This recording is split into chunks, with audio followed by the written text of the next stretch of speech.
देखिए, मिशनरी, ईसाई मिशनरी हम आदिवासियों की जड़ को काट रहे हैं। एक प्रकार से हमारे अस्तित्व पहचान को कुठाराघात कर रहे हैं। ये विदेशी धर्म को लाकर हमारी भाषा संस्कृति को बर्बाद कर रहे हैं, आदिवासी एकता को भी ख़त्म कर रहे हैं। इसलिए जितने आदिवासी ईसाई बने हैं उनको एसटी सूची से हटाना तुरंत चाहिए, डिलिस्टिंग होना चाहिए, नहीं तो आदिवासी बर्बाद हो जाएगा। इसलिए आज हम उनके खिलाफ भी एक विद्रोह, एक क्रांति का आगाज करेंगे। हम लोग आज एक नया संदेश देने वाले हैं कि जिस प्रकार हम अंग्रेजों के खिलाफ एक विद्रोह किए, क्रांति किए, अपनी आज़ादी के लिए, अपने न्याय के लिए, अधिकार के लिए, आज वैसी क्रांति का बिगुल आज हम लोग यहाँ फूकेंगे। और उस क्रांति में हम लोगों के हिसाब से ये जो सोरेन खानदान है इसके खिलाफ और एक संथाल विद्रोह होगा। बड़ी पार्टियों के चक्कर में भी मत रहो, ये बड़ी मीडिया के चक्कर में भी मत रहो, सोशल मीडिया काफ़ी है। हाँ, नेपाल से आया हूँ। यहाँ आशा भाषा के लिए लड़ाई करने लिए आया हूँ। अपनी भाषा के लिए लड़ाई? अपना भाषा के लिए। नेपाल से कितने लोग आए? 106 आदमी इसमें। आप लोग की तरफ भी ईसाई धर्म लोग स्वीकार कर रहे हैं? हाँ, कर रहा है। तो आप लोग ईसाई धर्म को मानते हैं? ईसाई धर्म नहीं, ये सलखा धर्म के मानता है। सरना धर्म को मानते हैं? हाँ। आज उसी की लड़ाई लड़ने के लिए झारखंड तक आए? हाँ, उसी की लड़ाई के लगे झारखंड संघ में आए हैं। दुलाड़ टुडू। आप लोग नेपाल से आए हो? ये सर, हम लोग नेपाल से आए हैं।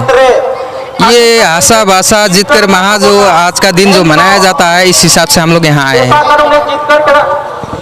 जैसा कि कई लोगों का ये आरोप है कि आदिवासियों को ईसाई धर्म में कन्वर्ट किया जा रहा है, क्या नेपाल में भी ऐसा हो रहा है? सच में सर, ये चौतरफी रूप में नेपाल में भी यही हो रहा है जो यहाँ हो रहा है। ईसाई में कन्वर्ट होते जा रहे हैं और हम लोग आदिवासी शून्य में घटते जा रहे हैं। हम लोग का बहुत ये आत्मसम्मान घट रहा है। क्या ये होना नहीं चाहिए और ये हम लोग चाहते भी नहीं है। क्या आपका पहचान? हमारा पहचान सरना धर्म है। हम लोग प्राकृतिक पूजक को विशेष रूप से मान के आते हैं। हमारा पूर्वज भी वही मानते हैं और हम लोग भी वही मान के अब आगे चल रहे हैं। मतलब आप लोग ये नहीं चाहते हैं कि आप ईसाई धर्म में जाएं? ना, हम आदिवासी ईसाई ना कभी रहे थे ना रहेंगे और हम लोग ये चाहते भी नहीं है। मेरा नाम प्रकाशदीप सोरेन है और मैं झापा डिस्ट्रिक्ट नेपाल से हूँ। आप लोग कहाँ से आए हैं? हमें हिंदी से बात करना नहीं होगा, बांग्ला से बात करना। আমরা ওয়েস্ট বেঙ্গল মেদিনীপুর ডিস্ট্রিক্ট থেকে আজকে রাঁচিতে আসিছি মোরাবাদী ময়দানে। আমরা আসছি আমাদের ভাষা জাতি ধর্ম মান সম্মান ইজ্জতাবাদী আমাদের ভারতে নাগরিক। আমরা যাতে করে আমরা ওই সারনা ধর্ম আমাদের ভাষায় ঝাড়খণ্ড রাজ্য, আমাদের এই ঝাড়খণ্ড রাজ্যে যেমন আমাদের ভাষাতে অলচিকি লিপিতে পঠন চালু হোক, আমাদের সারনা ধর্ম কোট কলম दाबीते हमरा এই রাঁচি মোরাবাদী ময়দানে আসছি। आप कहाँ से आए हैं? गोड्डा से। गोड्डा से? जी। क्यों आए हैं?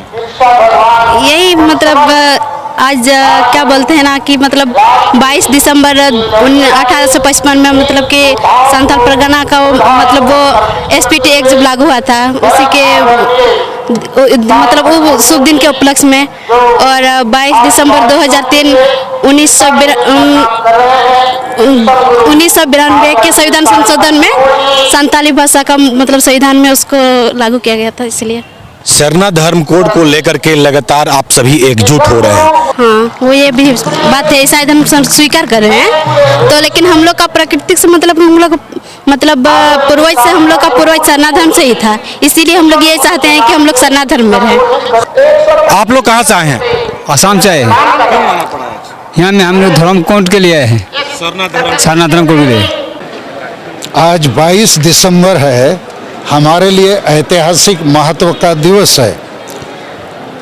22 दिसंबर 1855 को सेदो मुर्मू के नेतृत्व में अंग्रेज़ों के खिलाफ एक बहुत बड़ा विद्रोह हुआ था, जिसके प्रतिफल के रूप में संताल परगना का गठन हुआ। वास्तव में संताल परगना एक देश रहा भारत देश आज़ाद हुआ 1947 में, लेकिन आदिवासी संतालों का देश आज़ाद हो गया 22 दिसंबर 1855 को। उसी तारीख में संताल परगना टेनेंसी एक्ट का भी गठन हुआ। उसी प्रकार 22 दिसंबर 2003 साल में भारत के सबसे बड़ी आदिवासी भाषा संताली भाषा संविधान के 8वीं अनुसूची में शामिल हुआ, राष्ट्रीय मान्यता प्राप्त हुई। मगर इस ऐतिहासिक गौरव के दिन को हम आदिवासी संगेल अभियान की तरफ से इस विरासत को पुनर्जीवित करने के लिए इस महती सभा का आयोजन किए हैं, विजय दिवस के रूप में, मातृभूमि मातृभाषा विजय दिवस। आज यहाँ पर झारखंड, बंगाल, बिहार, उड़ीसा, आसाम, त्रिपुरा और अरुणाचल के प्रतिनिधि हैं। विदेश से नेपाल, भूटान, बांग्लादेश के भी हैं। नेपाल का झंडा वहाँ फहरा रहा है। तो हम लोग आज एक नया संदेश देने वाले हैं कि जिस प्रकार हम अंग्रेज़ों के खिलाफ एक विद्रोह किए, क्रांति किए, अपनी आज़ादी के लिए, अपने न्याय के लिए, अधिकार के लिए, आज वैसी क्रांति का बिगुल आज हम लोग यहाँ फूकेंगे। और उस क्रांति में हम लोगों के हिसाब से ये जो सोरेन खानदान है, इसके खिलाफ और एक संथाल विद्रोह होगा, क्योंकि इस खानदान ने हमारी भाषा को बचाने की जगह मिटाने का काम किया है और साहेबगंज और संथाल परगना को टोटली बेच दिया है नोट और वोट के लिए। उसी प्रकार हम बड़ी राजनीतिक दलों के खिलाफ भी क्रांति करेंगे। ये हम आदिवासियों के बारे में नहीं सोचते हैं। मीडिया के ऊपर भी हमारा ऐसा ऑब्जर्वेशन है कि आदिवासी उनका फोकस या सब्जेक्ट कभी नहीं बनता है। तो इन तमाम चीज़ों को मद्देनज़र आज ये सभा अभी तुरंत शुरू होने वाली है। हम हमारे आदिवासी भाइयों को संदेश देने वाले हैं कि तुम अब जागो, एकजुट हो जाओ, आगे बढ़ो। हम और एक बार क्रांति का बिगुल फूकेंगे। निश्चित हम सफल होंगे। इसलिए सफल होंगे कि भारत देश का संविधान हमारे साथ है। भारत देश का संविधान हमारे साथ है और भारत के राष्ट्रपति द्रौपदी मुर्मू भी हमारे साथ हैं और भारत का प्रधानमंत्री नरेंद्र मोदी पर भी हमको भरोसा है। इसलिए नरेंद्र मोदी ने आखिर 75 वर्षों के बाद एक आदिवासी महिला को राष्ट्रपति बनाई और इस महिला राष्ट्रपति को लोग कहते थे रबर स्टाम्प है, लेकिन इसने प्रमाणित कर दिया ये लोहा का स्टाम्प है। और संविधान दिवस 2022 को सुप्रीम कोर्ट में इसने जो बात कही, अरे संविधान की आत्मा, इसका जो प्रियम्बल है, मौलिक अधिकार है, मौलिक कर्तव्य है, इसके बारे देश का ग्रामीण आदमी, आदिवासी, दलित, पिछड़ी कुछ नहीं जानता है। जेल में निर्दोष विचाराधीन कैदी सड़ रहे हैं, उनको नहीं पता है। तो द्रौपदी मुर्मू भारत की महामहिम राष्ट्रपति के दिल में आदिवासी के लिए, बाकीवासी के लिए, सबके लिए जगह है। तो हमको उस पर भरोसा है और अपने इन साथियों पर भरोसा है कि आप बड़े बड़े नेताओं के चक्कर में मत रहो, बड़ी पार्टियों के चक्कर में भी मत रहो, ये बड़ी मीडिया के चक्कर में भी मत रहो। सोशल मीडिया काफ़ी है। आप यदि आदिवासी हैं, अपने दिल में उस दर्द को जगाइए, दर्द का रिश्ता बनाइए और हम और एक बार क्रांति का बिगुल आज यहाँ फूकेंगे। और रांची हमारे लिए केवल झारखंड का राजधानी नहीं है, आदिवासियों के लिए भारत और दुनिया की राजधानी है। और यहाँ फिर से हम लोग 22 दिसंबर 2022 को पुनर्जीवित करने का एक प्रयास करने वाले हैं। आशा है हम सफल होंगे। सरना कोड के लिए आज ये हमारा नंबर 1 एजेंडा है। 22 जनवरी 2023 तक यदि भारत सरकार हमें सरना कोड नहीं देगी, फैसला का संकेत नहीं करेगी या हम लोग से बातचीत जल्दी शुरू नहीं करेगी, तो 30 जनवरी 2023 को हम राष्ट्रीय स्तर पर रेल रोड चक्का जाम करेंगे और झारखंड, बंगाल, बिहार, उड़ीसा, आसाम में तो करना ही करना है। तो ये हम लोग आज इसका उद्घोष भी करेंगे। ठीक है, थैंक यू। देखिए, मिशनरी, ईसाई मिशनरी हम आदिवासियों की जड़ को काट रहे हैं। एक प्रकार से हमारे अस्तित्व पहचान को कुठाराघात कर रहे हैं।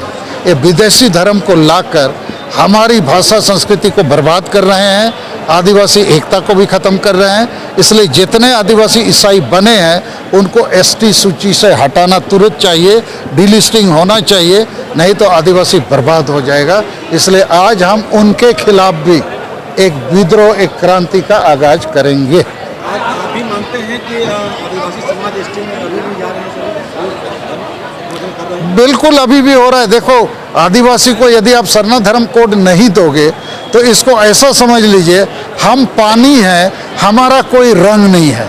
तो कोई लाल रंग डाल दे तो लाल हो जाएगा पानी, काला तो काला। तो आदिवासी को अभी तक संविधान के मौलिक अधिकार के रूप में प्रकृति पूजक आदिवासियों को सरना धर्म कोड क्यों नहीं दिया? नहीं दिए हो तो हम बिना रंग के पानी की तरह है, कभी हिंदू वाला रंग डाल देता है, कभी मुसलमान, कभी ईसाई। तो हमको तो बर्बादी के कगार पर खड़ा करके रखा है। इसीलिए हम ईसाई धर्म के खिलाफ ज़्यादा इसलिए हैं कि ये लोग विदेशी धर्म है, विदेशी भाषा संस्कृति को थोपने का